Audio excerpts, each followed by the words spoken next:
हाँ तो दोस्तों इस वीडियो के अंदर हम एनवायरो इंफ्रा के आईपीओ के बारे में बात करेंगे और जानेंगे कि इस आईपीओ के अंदर आपको अप्लाई करना चाहिए या नहीं। चलिए शुरू करते हैं। तो देखिए सबसे पहले अगर हम यहाँ पर आईपीओ की डिटेल्स के बारे में अगर हम बात करेंगे तो ये जो आईपीओ 22 तारीख को ये आईपीओ में स्टार्ट होता हुआ नजर आएगा और 26 तारीख को ये आईपीओ में क्लोज होता हुआ नजर आएगा। तो यहाँ पे जो एनटीपीसी ग्रीन के अगर आप अप्लाई करने का सोच रहे हो तो अगर वहाँ पर आपको अलॉटमेंट नहीं मिलती तो डेफिनेटली उसका जो पैसा होगा वो आप यहाँ पे एनवायरो इंफ्रा के अंदर यूज कर सकते हो। अब अगर हम यहाँ पे इश्यू साइज की अगर हम बात करेंगे तो लगभग 650 करोड़ के लगभग का आईपीओ का इश्यू साइज हमें यहाँ पे नजर आता है, जिसमें से अगर हम बात करेंगे तो अराउंड 572 करोड़ हमें यहाँ पे कंपनी के पास में जाता हुआ नजर आएगा और बाकी अगर हम अराउंड 78 करोड़ की अगर हम बात करेंगे तो ये पैसा कंपनी के प्रमोटर्स और जो प्राइवेट इक्विटी इन्वेस्टर्स उनके पास में ये पैसा हमें जाता हुआ नजर आएगा। अब अगर हम प्राइस बैंड के बारे में अगर हम बात करेंगे तो 148 के कट ऑफ प्राइस पे कंपनी हमें शेयर देती हुई नजर आ रही है और एक लॉट के अगर हम बात करेंगे तो 101 शेयर के लगभग का लॉट शेयर हमें यहाँ पे कंपनी का नजर आता है, यानी कि लगभग एक लॉट को अप्लाई करने के लिए 14,948 रुपीज यहाँ पर आपको लगने वाली है। यानी कि अगर आपको अप्लाई करना है तो 101 शेयर ये लॉट शेयर के अंदर यहाँ पर आपको ये आईपीओ के अंदर अप्लाई करना पड़ेगा। अब अगर हम यहाँ पे रिटेल कोटा की अगर हम बात करेंगे तो अराउंड 35% के लगभग ये कंपनी का रिटेल कोटा में यहाँ पे नजर आता है, यानी कि लगभग अगर हम देखेंगे तो लगभग 230 करोड़ के लगभग यहाँ पे कंपनी का रिटेल कोटा है। तो अभी अगर हम देखेंगे तो लास्ट कुछ आईपीओ से हमें यहाँ पे खास करके आईपीओ की अगर हम बात करेंगे तो डिमांड हमें काफी कम देखने को मिली है और उसके पीछे की अगर हम रीजन की अगर हम बात करेंगे तो यहाँ पे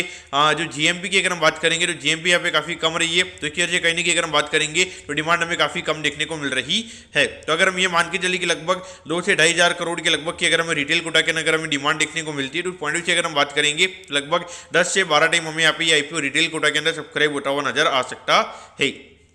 अब अगर हम यहाँ पे कंपनी के फंडामेंटल्स की अगर हम बात करेंगे तो देखिए यहाँ पे जो वाटर ट्रीटमेंट है उसके अलावा अगर हम बात करेंगे वाटर सप्लाई से रिगार्डिंग यहाँ पे जो भी प्रोजेक्ट वगैरह होते हैं इंफ्रा के रिगार्डिंग वो ये कंपनी में यहाँ पे काम करती हुई नजर आती है, जिसमें अगर हम देखेंगे तो मेनली जो कंपनी के अगर हम रेवेन्यू की अगर हम बात करेंगे तो मोस्टली यहाँ पे जो 90% ऑफ दी कंपनी जो कंपनी का रेवेन्यू है वो यहाँ पे गवर्नमेंट ही यहाँ पे आता हुआ नजर आता है। एक तरीके से अगर हम देखेंगे तो जहाँ पे भी गवर्नमेंट इन्वॉल्व हो जाती है तो वहाँ पे कहीं ना कहीं मार्केट की अगर हम बात करेंगे तो मार्केट वहाँ पे लो पी देने का काम करता है और उसके अलावा अगर हम बात करेंगे तो ये कंपनी इंफ्रा में कंपनी का बिजनेस मॉडल हमें पर्टिकुलरली नजर आता है। यहाँ पे डेफिनेटली ये जो इंफ्रा वाले जो बिजनेसेस होते हैं इनके अंदर कंसिस्टेंट ग्रोथ हमें यहाँ पे देखने को नहीं मिलती है। इस पॉइंट से अगर हम बात करेंगे तो कहीं ना कहीं यहाँ पे अगर हम वैल्यूएशन की अगर हम बात करेंगे तो ऑलमोस्ट 2600 करोड़ के मार्केट कैप पे कंपनी का आईपीओ में आता हुआ नजर आ रहा है और पिछले साल की जो कंपनी की अर्निंग है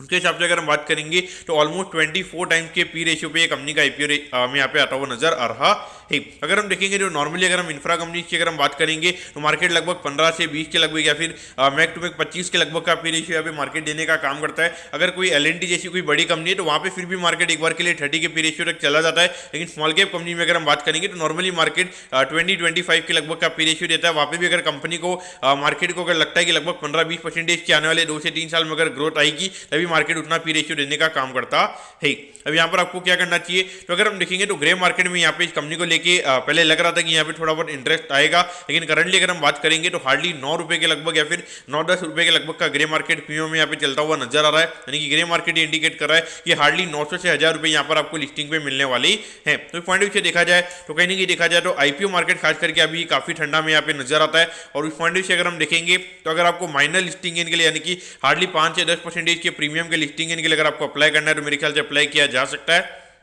बाकी अगर हम लॉन्ग टर्म के हिसाब से अगर हम बात करेंगे तो डेफिनेटली ये इंफ्रा कंपनी तो ऐसा तो होने वाला नहीं है कि जो इसका ये 25 के लगभग का ये जो कंपनी का पी रेशियो वो सीधा में यहाँ पे 50 के लगभग होता हुआ नजर आएगा, तो ऐसा एक्सपेक्टेशन मेरे हिसाब से यहाँ पर आपको नहीं रखना चाहिए। हाँ अगर आपको लगता है कि सिर्फ एक लिस्टिंग इनके मैं पर्टिकुलरली यहाँ पे सिर्फ ना 5 से 10% के लिस्टिंग इनके लिए मैं यहाँ पे अप्लाई करने वाला हूँ और यहाँ पर अगर हम बात करेंगे तो इसी साइज भी कंपनी की छोटी है तो मुझे लगता है कि नेगेटिव में लिस्टिंग होने के चांसेस यहाँ पे थोड़े कम रहेंगे। अगर लिस्टिंग होगी भी अगर थोड़ा कुछ मार्केट में सीनेरियोज अगर चेंज हो जाएंगे तो मुझे लगता है कि एट पार यानी कि रेट टू रेट कंपनी की लिस्टिंग हो सकती है, लेकिन मुझे अगर मार्केट अच्छा रहता है तो 5 से 10% के प्रीमियम पे ये कंपनी में खुलती हुई नजर आ सकती है। तो इस पॉइंट से मेरे ख्याल से अप्लाई करना चाहिए। अगर आपको लगता है कि थोड़ा बहुत अगर आप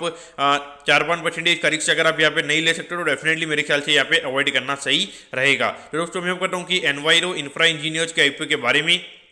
आपको सब कुछ समझ में आ गया होगा। अगर आपकी कोई भी क्वेरीज है आप कमेंट कीजिए, मैं जरूर आपके कमेंट पर रिप्लाई करूंगा। ओके दोस्तों, thank you, have a nice day.